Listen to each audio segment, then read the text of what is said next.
Hey guys, welcome back to our YouTube channel Login8, and in today's video, I'm gonna show you how to share your Linktree link on WhatsApp. So now without any further delay, let's begin with the process. So first of all, launch Linktree application on your mobile device.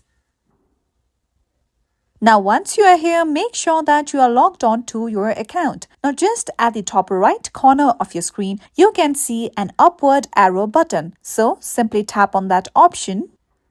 Now, once you are here on this page, you will have two of the options to share your Linktree link on your WhatsApp. So, let me show you one of the ways that you can do so. Firstly, tap on Share My Linktree To.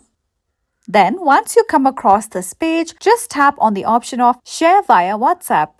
Now, your WhatsApp will be opened and then you can share this link to any of your contacts given here. So, this is one of the steps. Now, let's go back. And if you copy this link at the bottom, now just open WhatsApp.